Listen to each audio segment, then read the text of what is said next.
नमस्कार दोस्तों, मैं विजय तिवारी। स्वागत है आपका हमारे YouTube चैनल में, जहां हम आज की क्लास में चैप्टर नंबर 1 के भाग 2 पर चर्चा करेंगे। इससे पहले जो हमने पिछली क्लास में पढ़ा था वो ये पढ़ा था कि इतिहास लेखन में अरबी परंपराओं का क्या योगदान रहा है और साथ ही साथ अरबी परंपराओं की क्या विशेषताएं रही हैं। इसके साथ साथ हमने ये भी पढ़ा कि इतिहास लेखन में जो फारसी परंपरा है उसकी क्या विशेषता थी। यानी कि अरबी और फारसी ऐतिहासिक परंपराएं जो हैं हम पिछले क्लास में अध्ययन कर चुके हैं। आज की क्लास में हम ये पढ़ेंगे कि अगर हमें दिल्ली सल्तनत के राजनीतिक वृत्तांत का अध्ययन करना है, दिल्ली सल्तनत के राजनीतिक इतिहास का अध्ययन करना है, तो वो कौन कौन से स्रोत हैं जिससे हमें दिल्ली सल्तनत के इतिहास के बारे में पता चलता है। यानी कि इस भाग में आज हम ये पढ़ने वाले हैं कि दिल्ली सल्तनत और मुग़ल काल के बारे में किन किन इतिहासकारों ने अपनी किताबों में वर्णन किया है, वो किताबें कौन सी हैं, वो इतिहासकार कौन से हैं। यानी कि यहाँ पर बहुत सारी किताबों के नाम आपके सामने आएंगे और बहुत सारे लोगों के नाम भी आएंगे जिन्होंने इन किताबों को लिखा है। तो नाम देखकर घबराना नहीं है, नाम थोड़े से टफ होंगे बट वो इतिहास के नज़रिए से बहुत ही ज़्यादा महत्वपूर्ण है। आप अगर किसी कॉम्पिटिटिव एग्ज़ाम की तैयारी कर रहे हैं तो उसमें कई बार ऐसे क्वेश्चन आते हैं कि ये किताब किसने लिखी है। तो यहाँ से आप अपने शॉर्ट नोट्स भी बना सकते हैं। मैंने मेन मेन चीज़ें हाईलाइट कर दी, आप स्क्रीनशॉट भी ले सकते हैं। तो चलिए शुरू करते हैं आज की क्लास। तो अगर आप दिल्ली सल्तनत के राजनीतिक इतिहास को जानना चाहते हैं तो वैसे तो बहुत सारी किताबें हैं, लेकिन इनमें से एक बहुत ही ज़्यादा फेमस राइटर रहे हैं जिनका नाम है जियाउद्दीन बर्नी। तो जो जियाउद्दीन बर्नी है इनका खास योगदान रहा है। अगर आपको दिल्ली सल्तनत के इतिहास को जानना है तो जियाउद्दीन बर्नी का आपको अध्ययन करना ही पड़ेगा। तो वैसे तो इस दौर में बहुत सारी रचनाएं हैं, लेकिन सारी रचनाएं का अध्ययन नहीं कर सकते। तो ऐसे में दिल्ली सल्तनत का अगर आपको मौलिक व्यक्तित्व चाहिए तो आपको जियाउद्दीन बर्नी की किताब को पढ़ना पड़ेगा। तो आगे अगर आप देखोगे तो ज़्यादातर जो दिल्ली सल्तनत का टाइम पीरियड है उसके बारे में जितना भी लिखा गया है वो ज़्यादातर फारसी परंपरा में लिखा गया है। तो पिछली वीडियो में हमने पढ़ा था कि फारसी परंपरा की क्या विशेषताएं रही हैं और अरबी परंपरा की क्या विशेषताएं रही हैं। तो दिल्ली सल्तनत का जब आप इतिहास पढ़ोगे तो दिल्ली सल्तनत का इतिहास कैसी परंपरा में लिखा गया है? फारसी परंपरा में लिखा गया है। और दूसरी बात, दिल्ली सल्तनत के इतिहास के सबसे महत्वपूर्ण स्रोतों में से कौन है? वो है जियाउद्दीन बर्नी का इतिहास। तो देखो भाई, तो दिल्ली सल्तनत का जब आप इतिहास पढ़ोगे तो उसमें एक किताब आएगी ताज उल मासीर। तो जो ये किताब है ना ताज उल मासीर, ये किताब लिखी है हसन निज़ामी ने। तो हसन निज़ामी की जो ताज उल मासीर है ये पहला आधिकारिक इतिहास है जिसमें आपको दिल्ली सल्तनत का वर्णन मिलेगा। तो दिल्ली सल्तनत 1191 से लेकर 1229 तक का जो वर्णन है वो हसन निज़ामी की रचना में, जो कि किताब का नाम क्या है, ताज उल मासीर, इसमें वर्णन किया गया है। इसी प्रकार से एक और बहुत बड़े इतिहासकार रहे हैं जिनका नाम है मिन्हास ए सिराज जुजानी। तो मिन्हास ए सिराज जो जुजानी हैं इनकी एक किताब है तबाकात ए नासिरी। तो जो ये तबाकात ए नासिरी किताब है ना, देखो एक चीज़ ध्यान रखना, दिल्ली सल्तनत में जितनी भी किताबें होंगी उनमें से 90% किताबें ऐसी होंगी जो अपने राजाओं को समर्पित होगी, क्योंकि फारसी ऐतिहासिक परंपरा की विशेषता ही यही है कि वो अपने राजा को समर्पित करते हैं किताब। तो ये जितनी भी किताबों के नाम है ना, वो जैसे ये है तबाकात ए नासिरी, तो ये उस समय एक राजा थे सुल्तान नसरुद्दीन महमूद। तो सुल्तान नसरुद्दीन महमूद को ये किताब इन्होंने समर्पित करी है कि इन्होंने मिन्हास ए सिराज जुजानी ने, यानी कि मिन्हास ने अपनी किताब किसको समर्पित करी है? आपको ये बात ध्यान रखनी है। तो मिन्हास ने अपनी ये किताब किसको समर्पित करी है? सुल्तान नसरुद्दीन महमूद को। तो नसरुद्दीन महमूद से याद रखना है आपको तबाकात नसरी। इस किताब की अगर बात करें तो इसमें वंशवादी इतिहास के बारे में पता चलेगा, एक एक राजा के वंश के बारे में पता चलेगा। मिन्हास जो है अपनी किताब में इतिहास आदिम अवस्था से शुरू करेगा जब मनुष्य अपनी शुरुआती अवस्था में था, और फिर पवित्र खलीफाओं तक, यानी खलीफा क्रांति कैसे हुई, इस्लाम का उदय कैसे हुआ, इन सब चीज़ों का वर्णन यहाँ पर मिन्हास ने अपनी किताब में किया है। इसके साथ साथ हर वंश के लिए अपना अलग अध्याय रखा है। तो दिल्ली सल्तनत का जब आप इतिहास पढ़ोगे तो इस इतिहास की सबसे बड़ी बात क्या है? ये फारसी परंपरा में लिखा गया है। दूसरी बात क्या है, यहाँ पर कुछ राइटर हैं जैसे कि हसन निज़ामी पहला बंदा माना जाता है जिससे हमें दिल्ली सल्तनत के इतिहास के बारे में पता चलता है। इसने जो अपनी किताब लिखी है ये किताब दिल्ली सल्तनत की शुरुआती अवस्था के बारे में बताती है। ठीक इसी प्रकार से एक व्यक्ति हैं मिन्हास, इन्होंने एक किताब लिखी है, कौन सी? तबाकात नासिरी। तो तबाकात नासिरी जो किताब है ये किताब किसको समर्पित है? ये किताब है सुल्तान नसरुद्दीन महमूद को समर्पित है। यहाँ पर वंशवादी इतिहास के बारे में बताया गया है। इसमें मनुष्य आदिम अवस्था से कैसे शुरुआत हुआ, मनुष्य कैसे विकसित अवस्थाओं में गया, और फिर पवित्र खलीफाओं की यानी खलीफा क्रांति कैसे हुई, इस्लाम का उदय कैसे हुआ, इन सब के बारे में विस्तार से चर्चा की गई है। इसी साथ साथ आप आगे बढ़ेंगे तो आपने एक नाम सुना होगा, अमीर खुसरो। तो अमीर खुसरो की जब हम बात करेंगे तो ये कवि इतिहासकार था। जिसकी एक किताब थी किरान उस सादौन, जिसमें उसने सुल्तान कैकूबाद और बुकरा खान के बीच जो मुलाकात हुई थी, उनके दिल्ली से अवध तक के प्रयाण का वर्णन किया है कि दिल्ली से अवध तक कैसे गए। इसी प्रकार से उनकी जो रचनाएं हैं सिर्फ उनसे राजाओं के बारे में नहीं पता चलता, बल्कि वहाँ की वास्तुकला, दरबार का जीवन कैसे चलता था, कौन कौन से उस समय उत्सव और समारोह मनाए जाते थे, इन सब का वर्णन बहुत अच्छे से इस किताब में किया गया है। इसी प्रकार से एक और किताब है जिसमें हमें देवल रानी खिज्र खां जो किताब है, इसमें देवल और अलाउद्दीन के पुत्र खिज्र खां की प्रेम कहानी का वर्णन किया गया है। इसी प्रकार से अमीर खुसरो ने तुगलकनामा गयासुद्दीन तुगलक की विजयों की सराहना में रचित किया है, यानी कि किताब है तुगलकनामा। ये कई बार क्वेश्चन कई जगह आया है कि तुगलकनामा किताब किसने लिखी है, तो तुगलकनामा जो किताब है वो अमीर खुसरो ने लिखी है। और ये किस शासक को समर्पित है, तो गयासुद्दीन तुगलक। इसमें गयासुद्दीन तुगलक ने जो अपने युद्ध लड़े, उस युद्ध में जो विजय प्राप्त करी, उन सब का वर्णन इस किताब में रखा गया है। इसी प्रकार से एक और लेखक हैं इसामी। इसामी की अगर हम किताब की बात करें तो वैसे तो इसामी की किताब में बहुत सारी गलत सूचनाएं हैं, बहुत सारी जो तिथियां हैं वो गलत तरीके से वर्णित हैं, लेकिन फिर भी उस समय के इतिहास को जानने में इसामी भी एक बहुत ज़्यादा महत्वपूर्ण व्यक्ति बन जाते हैं। इन्होंने जो अपनी किताब में लिखा है वो कहीं और नहीं दिखता है, जैसे कि बलबन ने सुल्तान नसरुद्दीन महमूद को जहर दिया, ये चीज़ सिर्फ और सिर्फ इसामी की किताब में ही आपको दिखाई देगी। तो एक बार फिर से सुन लीजिए। अब तक जो हमने पढ़ा वो ये पढ़ा है कि अगर आपको दिल्ली सल्तनत का राजनीतिक इतिहास जानना है तो आपको कौन कौन सी किताबें पढ़नी चाहिए, यानी कि कौन कौन से राजनीतिक स्रोत कौन कौन से ऐतिहासिक स्रोत बनते हैं। तो उसमें हमने हसन निज़ामी की ताज उल मासिर की बात करी, जिसमें हमें दिल्ली सल्तनत के बारे में पता चलता है। मिन्हाज से सुराज जुदानी की तबाकात नासिरी की बात करी, जो सुल्तान महमूद को समर्पित है। फिर इसी प्रकार से हमने अमीर खुसरो की बात करी। अमीर खुसरो के बाद हमने बात करी है किसकी, इसामी की बात करी है। तो ऐसे जब ये क्वेश्चन आएगा, देखो ये क्वेश्चन आता ही आता है कि अगर आपको दिल्ली सल्तनत का राजनीतिक इतिहास जानना है तो किन साहित्यिक स्रोतों का प्रयोग किया जाएगा। तो ऐसे आप 3-4 नाम बता के इनकी किताब के बारे में बताओगे। लेकिन इनमें जो सबसे ज़्यादा महत्वपूर्ण है वो है जियाउद्दीन बर्नी। यहाँ पर कुछ 2-4 नाम और भी लिखे हैं, जैसे एक नाम है शम्स सिराज अफीफ। तो शम्स सिराज जो अफीफ है, इनकी किताब है तारीख़ फिरोज शाही। तो शम्स सिराज अफीफ की रचना जो है तारीख़ फिरोज शाही, इसमें फिरोज शाह तुगलक के कारण शासनकाल का वर्णन किया गया है। तो तारीख़ फिरोज शाही किसने लिखी है, शम्स सिराज अफीफ ने। और ये किस राजा को समर्पित है, फिरोज शाह तुगलक। ये किताब जो है 5 भागों में 18 मुकद्दम में बटी हुई है। हालांकि एक किताब और 4 मुकद्दम इसके उपलब्ध नहीं है। इस पुस्तक से हमें फिरोज के लखनौती, जाजनगर, नगरकोट और ठट्टा के अभियान, यानी कि जो फिरोज शाह तुगलक ने जाजनगर में, लखनौती में, नगरकोट में, ठट्टा में जो अपने सैनिक अभियान भेजे थे, उन सब का वर्णन यहाँ पर आपको बहुत अच्छे से मिलेगा। इसी के साथ साथ अफीफ की जो एक किताब है वो इस दृष्टि से महत्वपूर्ण है कि 1398 के दौरान दिल्ली सुल्तानों ने किस प्रकार से तैमूरों के हाथों हार मानी थी, कैसे तैमूरों ने इन्हें पराजित किया था, फिरोज शाह तुगलक के प्रशासनिक कार्यप्रणाली किस प्रकार से भ्रष्टाचार था वहाँ पर, ये सब आपको तारीख़ फिरोज शाही से पता चल जाएगा। अफीफ का वृत्तांत फिरोज द्वारा निर्मित भवनों, बागों और नहरों के बारे में भी बहुत ज़्यादा उपयोगी जानकारी देता है। इसी प्रकार से एक किताब लिखी है याहिया बिन अहमद सिरहिंदी ने, जिसका नाम है तारीख़ मुबारक शाही, जिसमें मुइज़ुद्दीन गौर से लेकर सैयद शासक मोहम्मद शाह के काल तक की रचना की गई है। तो दिल्ली सल्तनत के इतिहास को अगर आपको जानना है तो सबसे पहले आप हसन निज़ामी की रचना ताजुल मासिर की बात करेंगे। उसके बाद मिन्हाज की किताब तबाकात नासिरी की बात करेंगे, जो नसीरुद्दीन महमूद को समर्पित है। फिर अमीर खुसरो की बात करेंगे कि किरान उस सादौन जो किताब उसने लिखी, जिसमें उसने सुल्तान कैकूबाद और बुगरा खान के बीच की मुलाकात की बात करी है। इसके अलावा उसने तुगलकनामा लिखी है, जिसमें गयासुद्दीन तुगलक की विजयों के बारे में वर्णन किया गया है। इसी प्रकार से एक व्यक्ति रहे इसामी, जिन्होंने बलबन द्वारा सुल्तान नसरुद्दीन को जहर देने का उल्लेख किया है।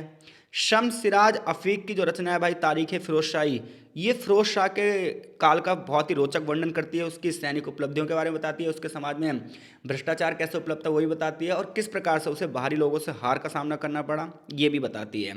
याहिया बिन अहमद सिरहिंदी की जो किताब है तारीख़ मुबारक शाही, इसमें मुइज़ुद्दीन गौर से लेकर सैयद शासक का वर्णन किया गया है।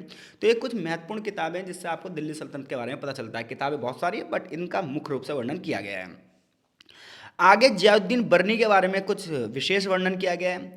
तो देखो जियाउद्दीन बर्नी की बात करें तो जब आप इसको पढ़ोगे तो ये ना बहुत ही कट्टर जो है इतिहासकार था, और ये चाहता था कि ना जो शासन है वो शरिया के नियमों के हिसाब से चले।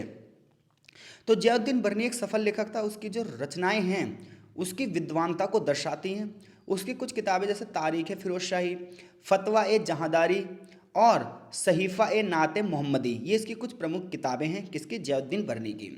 तो ज़ियाउद्दीन बरनी के बारे में जब आप अगले चैप्टर पढ़ोगे तो उसमें और विशेष रूप से बहुत अच्छे से बताया गया है।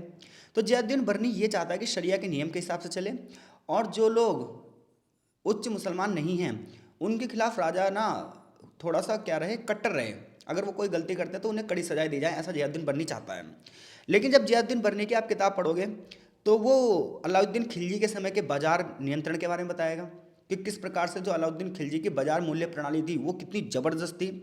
इतना ही नहीं, अलाउद्दीन ने जिन निर्माण गतिविधियों को करा था वो सारी निर्माण गतिविधियां भी आपको ज़ियाउद्दीन बरनी की किताब से पता चलेगी। जैसे सीरी की दीवार की किलेबंदी हो गई, जामा मस्जिद, कई शहर, कई कस्बे, दिल्ली का हौज खास, इन सब के बारे में बहुत विशेष रूप से ज़ियाउद्दीन बरनी ने लिखा है।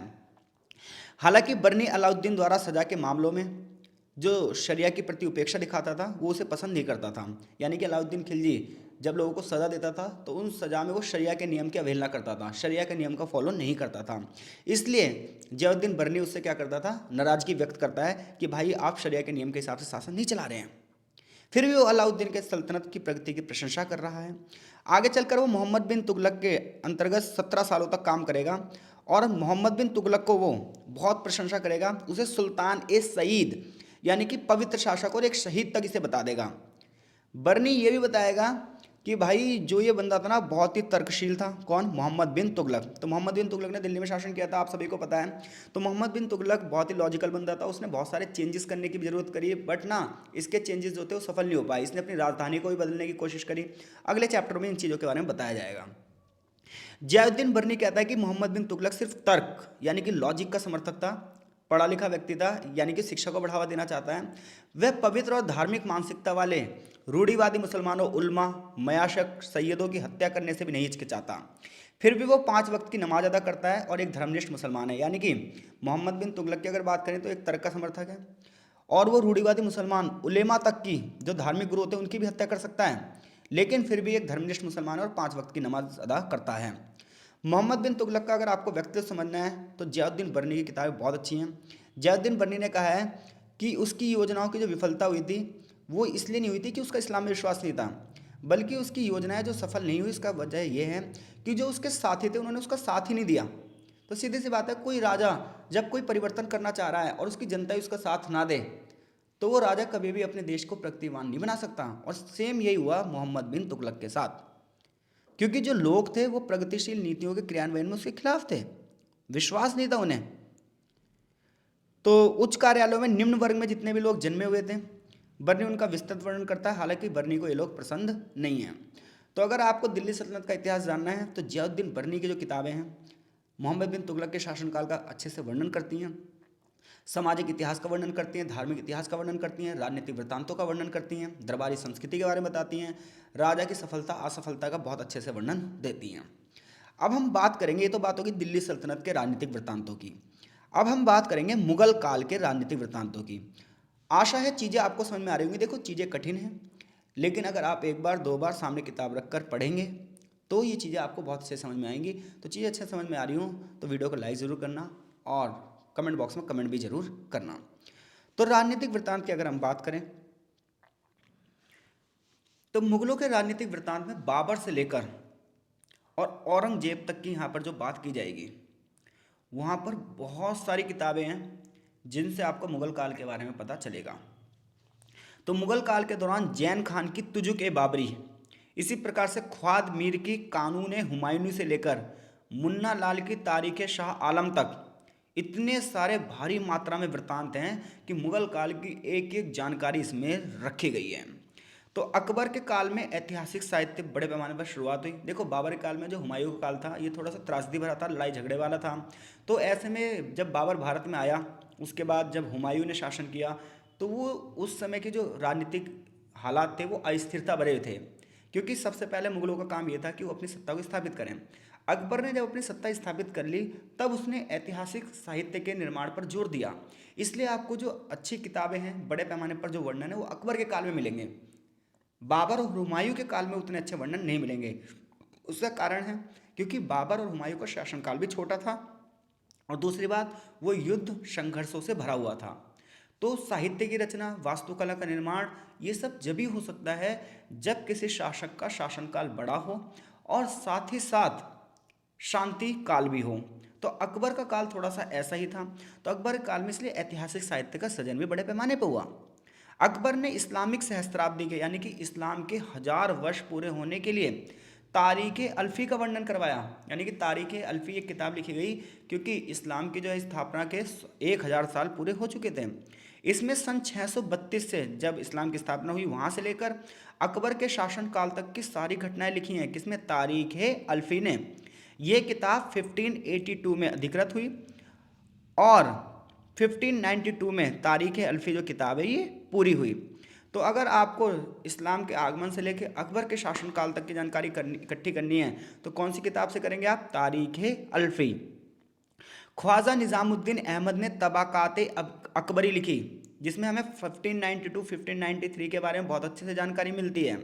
अक्टूबर 1594 में लेखक की मृत्यु हो जाती है।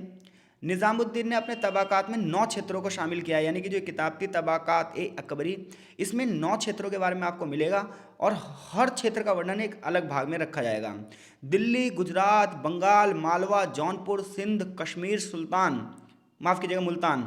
तो दिल्ली, गुजरात, बंगाल, मालवा, जौनपुर, सिंध, कश्मीर और मुल्तान, इन सभी के बारे में वर्णन तबाकात अकबरी में बहुत अच्छे से किया गया है। लेखक अकबर के साम्राज्य के शहरों और कस्बों के बारे में अच्छी जानकारी देता है। वो ये कहता है कि भाई अकबर के साम्राज्य में 3200 कस्बे थे और 120 शहर शामिल थे। हालांकि वो हर चीज़ के ऊपर अलग से लिखना चाहता था लेकिन लेखक इस कार्य को पूरा ना कर पाया। इसी प्रकार से एक लेखक रहे हैं बदायूनी।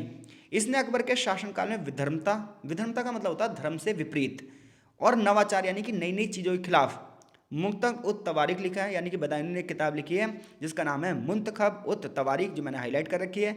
इस किताब में अकबर के शासनकाल में धर्म में क्या परिवर्तन आए, नई नई चीज़ों में क्या परिवर्तन आए, इसके बारे में बहुत अच्छे से वर्णन किया गया है। पुस्तक जो है 3 खंडों में लिखी गई है। पहला खंड सुबुक्तगीन के समय से हुमायूं तक, दूसरा अकबर के शासनकाल से संबंधित है। तीसरा खंड तज़किरा के रूप में जो अकबर के काल में मशाइखों, उलमा, कवि और चिकित्सकों की जीवनी के बारे में बता रहा है। आगे चलकर बहुत बड़ा राइटर है एक अबुल फजल, जिसके बारे में विस्तार से यहाँ पर वर्णन किया जाएगा अभी आगे। उससे पहले कुछ और किताबों के बारे में बताया गया है कि अगर हम जहांगीर के शासनकाल के दौरान की बात करें तो एक व्यक्ति थे मोतमद खान। इनकी एक किताब है इकबाल नामा जहांगीरी। तो इकबाल नामा जहांगीरी में आपको जहांगीर के शासनकाल के बारे में वर्णन मिलेगा और ये रचना भी 3 खंड में होगी। पहले खंड में तैमूर वंश का इतिहास लिखा गया है जहाँ हुमायूं के शासनकाल तक की बात की गई है। दूसरे खंड में अकबर के और तीसरे खंड में जहांगीर के शासनकाल से लेकर शाहजहां कब पद धारण करता है वहां तक की चर्चा की गई है। किताब का नाम क्या है, इकबाल नामा जहांगीरी। इसी प्रकार से इकबाल नामा जहांगीरी का जो तीसरा खंड है वही लोकप्रिय है, 2 खंड दुर्लभ हैं जिसके बारे में ज़्यादा जानकारी नहीं है। इसी प्रकार से शाहजहां ने अबुल फजल की शैली में अपने शासनकाल के आधिकारिक इतिहास को लिखवाने का प्रयास किया है। अबुल फजल की बात अभी हम आगे करेंगे। एक व्यक्ति हैं अब्दुल हामिद लाहौरी। इन्होंने शाहजहां के शासनकाल के 20 वर्षों तक के इतिहास के बारे में लिखा है। किताब का नाम है पातशाह नामा। औरंगजेब के शासनकाल के दौरान अगर आप बात करोगे तो एक व्यक्ति है मोहम्मद काजिम, जिन्होंने औरंगजेब के शासनकाल के पहले 10 वर्षों के इतिहास को लिखा है। आलमगीर नामा बंगाल पर उपयोगी जानकारी प्रस्तुत करता है। तो एक किताब है आलमगीर नामा, इसमें बंगाल के बारे में बहुत अच्छे से जानकारी दी है, वहाँ के सैनिक अभियानों के बारे में बात की गई है। कामरूम असम पर मिर्ला जुमला का आक्रमण, शाइस्ता खान द्वारा चटगांव की विजय, ये सब आपको आलमगीर नामा में मिल जाएगा। ऐसी किताबें मासीर आलमगीरी। तो आपको ना 4-5 मेन किताबें याद कर लेनी है। जैसे भीमसेन के औरंगाबाद का प्रत्यक्ष वर्णन किया गया है किताब में। किताब जो भीमसेन है इसकी किताब का नाम क्या है, नुस्खा दिलकुशा। ये औरंगजेब ने दक्कन में यानी कि दक्षिण भारत की तरफ जो महत्वपूर्ण वृत्तांत बताया दक्षिण भारत की ओर, जो उसने अपने सैन्य अभियान भेजे थे। इस ग्रंथ से आपको हिंदुस्तान के भूगोल को समझने में महत्वपूर्ण मदद मिलेगी। सूबे, उसकी फसल, प्रमुख कस्बे, संतों आदि का वर्णन आपको इस किताब में मिलेगा। किताब का नाम क्या है, नुस्खा दिलकुशा। भीमसेन औरंगाबाद का प्रत्यक्ष वर्णन इसमें करेगा। उसकी समृद्धि, मराठों का उदय कैसे हुआ, मराठों ने कैसे छापे मारे, अनाज का मूल्य कैसा था, इन सब का बहुत विस्तार से वर्णन किया जाएगा नुस्खा दिलकुशा में। किताब किसने लिखी है, भीमसेन ने। इसी प्रकार से आगे अगर आप बात करोगे तो एक व्यक्ति हैं खाफी खान, जिन्होंने एक किताब लिखी है मुतखम्ब उल लुबाब। तो इस किताब से भी आपको मुगलों के बारे में जानकारी मिलेगी, जहाँ इस किताब में लेखक बताएगा कि मुगल सिख संबंध किस प्रकार से थे, गुरु गोविंद सिंह और औरंगजेब के बीच में जो टकराव था इसके बारे में भी मुत्खब उल लुबाब किताब में आपको मिल जाएगा। यानी कि मुगलों के राजनीतिक वृत्तांत का जब आप अध्ययन कर रहे हो तो जो ए बाबरी से शुरुआत हो रही है, फिर अकबर के काल में तारीख अल्फी लिखी जा रही है, फिर बदायूनी जो था उसने अकबर के बारे में लिखा है, फिर इसी प्रकार से अबुल फजल ने लिखा है, जहांगीर के शासनकाल में मोहम्मद खान ने इकबाल नामा लिखा है, अब्दुल हामिद लाहौरी ने पातशाह नामा लिखा है, बंगाल के बारे में आलमगीर नामा लिखी गई है। इसी प्रकार से भीमसेन अपनी किताब में दक्कन के बारे में वर्णन कर रहा है, और खाफी खान की जो किताब है इससे हमें मुगल सिख संबंधों के बारे में पता चल रहा है। तो ऐसी छोटी छोटी आप हेडिंग बना के आंसर लिखोगे तो नंबर बहुत ही अच्छे मिलेंगे। अबुल फजल की बात करते हैं जिनका विस्तार से वर्णन यहाँ पर किया गया है। तो अबुल फजल की बात करूँ मैं तो अबुल फजल एक बहुत ही ज़बरदस्त राइटर थे। अकबर के काल में ये नवरत्नों में से शामिल थे, और सबसे बड़ी बात यह है इनके अंदर इतनी कट्टरता नहीं थी। ये ना इनके जो विचार थे वो थोड़े से खुले थे, इसी वजह से अकबर ने इन्हें इतिहास लेखन का कार्य सौंपा। तो अबुल फजल का अगर हम बेसिक इंट्रोडक्शन की बात करें तो ये फैजी के छोटे भाई थे और शेख मुबारक नागौरी के बेटे थे। यानी इनके पिता का नाम क्या था, शेख मुबारक नागौरी, और इनके भाई का नाम क्या था, फैजी, जो कि अकबर के नवरत्नों में शामिल था।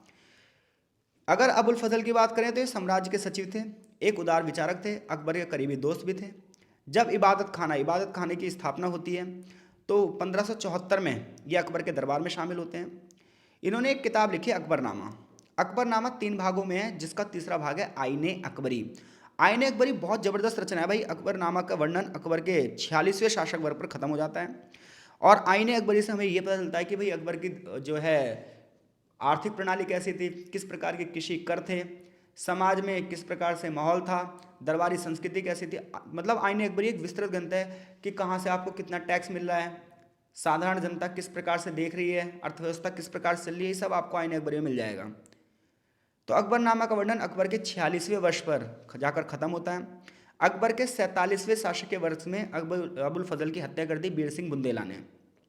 तो आगे चलकर इस किताब को फिर पूरा किया गया। आईने अकबरी की बात करें तो ये भी 5 भागों में बटी हुई है।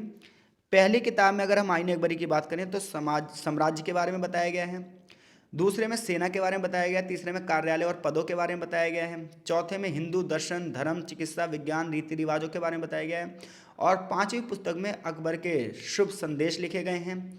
अकबरनामा लड़ाई और घटनाओं से परिपूर्ण एक किताब है जो कि अबुल फजल के बारे में अबुल फजल लिखता है।